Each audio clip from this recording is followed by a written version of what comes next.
Hi, எல்லோரும் எப்படி இருக்கீங்க? எல்லாருக்கும் வணக்கம். ரொம்ப நாள் கழித்து வாய்ஸ் வீடியோ போடுறேன். இது வந்து லிவர் அண்ட் கிசர்ட் சிக்கன்து. இது நேற்று ராத்திரி சுட்ட வடை. இது இப்படி பிச்சு போட்டுக்கலாம் பீசஸாக. இது நேற்று வச்ச பருப்பு சாறு. இதில் இன்னும் கொஞ்சம் வாட்டர் ஆட் பண்ணிக்கிட்டு நம்ம ஒரு புது டிஷ்ஷாக பண்ணிக்க போகிறோம். ஆக்சுவலாக இது இந்த ரெசிபி வந்து நான் எம்பிஏ பண்ணுறப்ப அங்கே கவுன்சிலிங் சாரோடது. அவங்க ஆக்சுவலாக அதாவது ஒரு வாரத்தில் 4 days இருந்தது வந்து எல்லாத்தையும் கலந்து ஒரு டிஷ்ஷாக பண்ணிப்பாங்களாம். ஸோ அந்த ரெசிபிலேருந்து இந்த ரெசிபி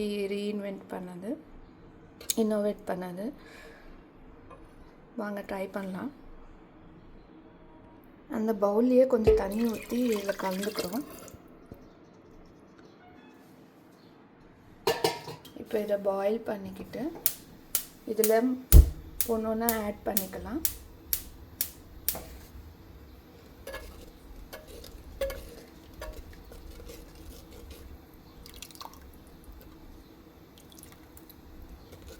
இது தனியாகவும் சாப்பிடலாம், சூப் மாதிரி, இல்லைன்னா சாதத்துலேயும் ஊற்றிக்கலாம். எல்லாம் கலந்த மாதிரி அந்த டேஸ்ட் வேறு. இது சுட சாப்பிட்டுடணும்.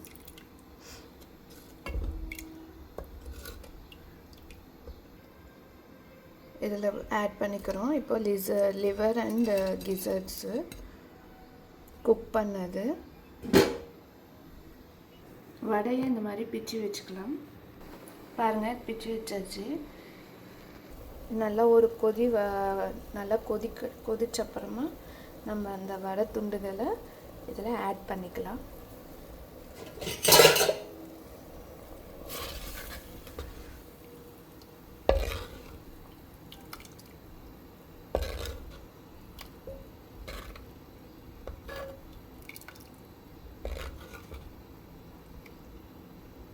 அந்த சார் சொன்ன டிஷ் பேர் வந்து கலகாப்புலகமா. அந்த மாதிரி எல்லாத்தையும் கலந்து 4 நாள் கலந்து எடுத்து வச்சு இருந்தது. பருப்பு, குழம்பு, பொரியல் எல்லாத்தையும் கலந்துருவாங்களாம். அந்த மாதிரி பண்ணுறது நான் அவ்வளோ நாள் எடுத்து வச்சு சாப்பிட்ற பழக்கம் இல்லை. இதுவே அதிகம்தான்.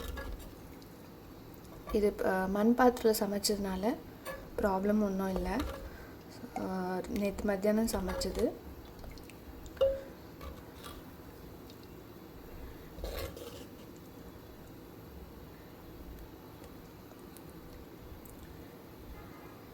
கொதி வரட்டும், அடி பிடிக்காது. இப்போது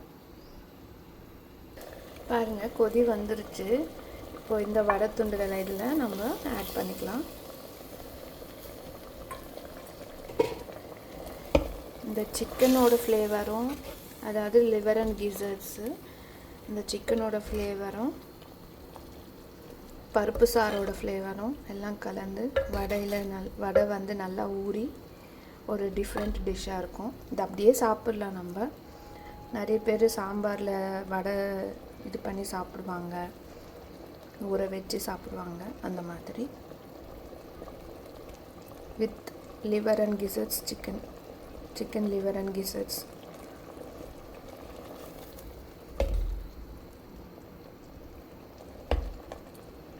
இதை ஆஃப் பண்ணிட்டேன். இப்போது ஆஃப் பண்ண ஒரு 5 நிமிஷத்துக்கு கூட கொதிக்கும் மண் பாத்திரன்றதுனால.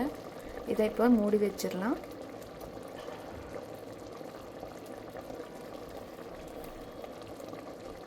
நன்றி, வணக்கம்.